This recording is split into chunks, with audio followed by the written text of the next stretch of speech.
Esperamos encontrarles bien en esta noche, acercándonos ya al fin de semana. Sobre la historia de hoy, yo solo puedo decirles que hace mucho que un relato no me causaba este nivel de incertidumbre, de incomodidad. Ya me entenderán, pero bueno, es una gran historia. Espérense un momento y verán por qué. Pero antes de pasar a ella, les recordamos que vamos a estar regalando 2 sorpresas a quienes comenten aquí en este video con el hashtag SomosRDLN. Cualquier comentario que quieran hacer, solo dejen el hashtag para participar. Si son de la Ciudad de México, los ganadores podrán pasar a recoger sus premios en persona al estudio de Puentes cuando grabamos el programa de El Último Pasillo. Será un placer poder saludarlos. También tendrán oportunidad de ganar 2 personas que me sigan en Twitter y escriban por allá algo con ese mismo hashtag. Entre más tuiteen, más oportunidades tendrán de ganar. Vamos a anunciar los ganadores el próximo jueves. Y como allá me siguen menos de los que van a comentar aquí, pues tienen más chance si van a participar por allá. Por ahora el sorteo está destinado solamente a la gente de México. Ya saben que estamos trabajando para poder ampliarlo un poco más, pero bueno, pasamos a la historia de hoy. No olviden dejarnos su opinión y darle pulgar arriba. A veces hay cosas más temibles que lo paranormal. Esto es Relatos de la Noche. Intentaré ser breve, porque esta historia les ocuparía horas y horas en su canal si alguna vez deciden publicarla. Intentaré ser breve y contar solo las partes más relevantes para que puedan comprender lo que nos tocó vivir. ¿Paranormal? No lo creo. Supongo que muchos descartarán mi historia al decir que esto es mucho muy real. Pero no por eso deja de ser absolutamente terrorífico. Esta historia ocurrió en una ciudad mediana en alguna parte del norte de México. Muchos van a reconocer partes de la historia por lo que salió en las noticias y seguramente van a saber de qué lugar se trata. Ocurrió a principios de los 90, hace menos de 30 años, pero en un contexto completamente distinto al actual. Los niños salíamos a jugar, nos la pasábamos horas en la calle. Las mamás nos pedían que nos metiéramos y nos aplacáramos frente a la televisión, pero no lo lograban. Queríamos estar afuera. Era menos peligroso que hoy, o eso creíamos. Mi grupo principal de amigos era con otros niños de la misma calle: Tomás, Fabio, Beto, Rosita y Abby. Las niñas habían aprendido a jugar fútbol con nosotros, se habían acostumbrado a nuestros juegos y como la verdad éramos buenos niños, sus papás no tenían mucho problema en que se juntaran con nosotros. Eso sí, a ellas las metían más temprano. Era una colonia tranquila, quizás no de clase media, pero no éramos realmente pobres. Quizás como vivimos la mayoría. No había tanta delincuencia, aunque también teníamos algunos grupitos de chicos vagos por ahí cerca. Una mañana en la escuela, nos enteramos de lo que le había pasado a César. Me parece que sí se llamaba. Un niño de sexto que todos conocíamos bien y admirábamos un poco porque se juntaba con chicos de secundaria. Había muerto. Habían encontrado su cuerpo en un terreno muy grande a las afueras de la colonia. Terreno que más tarde se convirtió en una fábrica, pero quién sabe cuántos secretos se esconde en él. Lo había encontrado un señor que salía a correr por ahí todas las mañanas, antes de las 5. Y se lo encontró a medio enterrar. Había sorprendido a alguien sin darse cuenta, seguramente a punto de deshacerse del cuerpo. El señor estuvo en peligro, casi de frente con un asesino, y no se dio cuenta. Ese día nadie en la escuela podía hablar de otra cosa. El director incluso tuvo que llamar a una asamblea para calmarnos, pero apenas a mitad de su discurso, una inusual lluvia nos interrumpió. Fueron días lluviosos en la ciudad. Esa noche mi hermano, que me lleva 10 años, estaba con sus amigos afuera de la casa. Llegamos de jugar con los demás, Fabio y yo, que éramos los más cercanos, y nos quedamos con mi hermano y sus amigos al escuchar que hablaban de lo que había pasado con César. Ellos rara vez mostraban preocupación por los chismes de la colonia, pero este era demasiado interesante, demasiado macabro como para dejarlo pasar. Nos describieron cosas que no se habían contado en las noticias. La forma en que el cuerpo había sido encontrado. Todo lo que le hicieron a César antes de dejarlo en esas condiciones, casi irreconocible. Pasaron unos días para que nos animáramos entre todos a ir a ese lugar donde lo habían encontrado en nuestras bicicletas. Todos salvo Rosita, que dijo que no le habían dado permiso, aunque sabíamos que le asustaba la sola idea de estar en ese mismo lugar.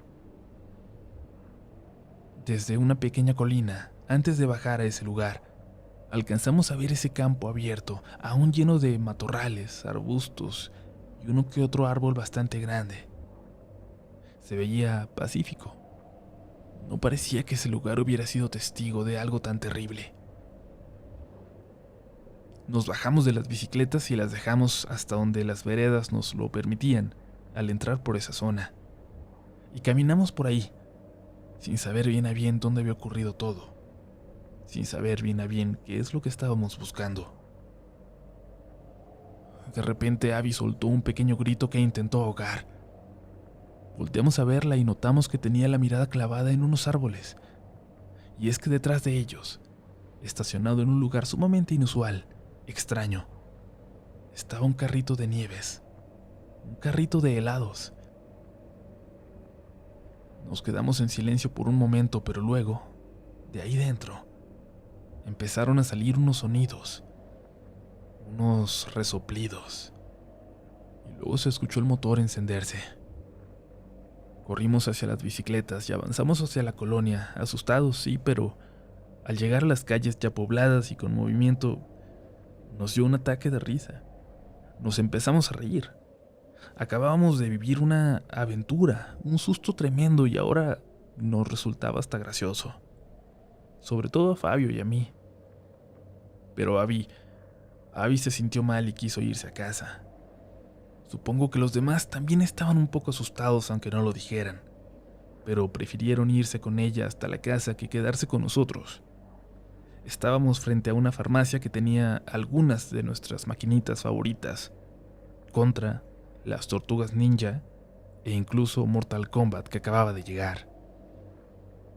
Fabio y yo nos quedamos para jugar un rato, divertidos. Nos sentíamos hasta valientes. Salimos una hora más tarde y al fondo de la calle, hacia donde teníamos que avanzar para llegar a casa, vimos estacionado nuevamente ese camioncito de helados. Sin decir nada se nos borró la sonrisa y tomamos las bicicletas para dirigirnos al lado contrario. Creí escuchar el motor encenderse cuando comenzábamos a pedalear. Tuvimos que rodear por una parte de la colonia que aún estaba muy descuidada. Era el límite, una calle donde algunas casas habían logrado establecerse entre lo escarpado del terreno, pero que más que calle parecía un camino que la delimitaba. Del otro lado no había nada, solo campo, nada más. Pero entonces, dando vuelta a la calle, a unos cientos de metros detrás de nosotros, escuchamos la música de los helados. Puede sonar tonto, pero estábamos muertos de miedo, y aceleramos a lo más que nos daban las piernas ya cansadas y logramos salir hacia un callejón. Se veía peligroso, pero era lo suficientemente angosto como para que los carros que estaban estacionados no dejaran pasar al camión de helados que nos seguía, según pudimos escuchar, cada vez más de cerca. La colonia no estaba planeada de la mejor manera, o no estaba planeada en absoluto, y las calles a veces no resultaban paralelas, y así, aunque pensábamos que nos estábamos acercando a casa, terminamos saliendo de nueva cuenta hacia otra calle que daba a la misma farmacia. Para ese entonces ya había oscurecido y comenzaba a llover de nuevo. Al menos, pensamos, al menos eso haría que no hubiera pretexto para que ese camión de helados nos siguiera y siguiera circulando por ahí. Pero estábamos equivocados. No sabemos si cómo provocándonos, pero lo escuchábamos a lo lejos, como si decidiera seguirnos a una distancia prudente, pero aún lo suficientemente cercana para que pudiéramos escucharlo con toda claridad. Conforme pedaleábamos, Fabio dijo algo que me heló la sangre. Se va a dar cuenta de dónde vivimos. Y entonces dijo algo que me pareció buena idea en ese momento. Sugirió separarnos, tomar calles distintas, él y yo, y así, al menos uno de los dos podría llegar a casa sin que fuera seguido. Así lo hicimos y Fabio tomó el camino largo, con tiendas y más gente en la calle a pesar de la lluvia, y yo el corto, pero mucho, mucho más solitario. El camioncito me siguió a mí, pero Fabio también me diría después que escuchó la música seguirlo de cerca hasta llegar a casa, de alguna manera. Llegué a casa y, a través de la ventana borrosa por la lluvia, pude ver a ese camión estacionado en la esquina de mi calle, hasta por unas 2 horas más, y terminó marchándose cerca de las 11. Pero, en la noche, muy noche, en la madrugada, me despertaba el sonido del camioncito de helados que se escuchaba a lo lejos. Un sonido que no soñé, porque lo escuchó mi hermano, porque lo escucharon todos mis amigos, pero por alguna razón no escucharon mis padres.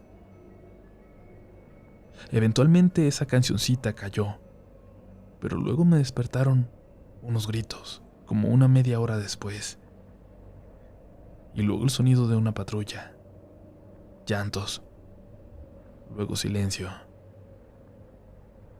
Por la mañana, mis padres hablaban de lo ocurrido al desayunar, de ese suceso, de una niña que había desaparecido durante la noche, de su casa, una niña pequeña, menor que nosotros.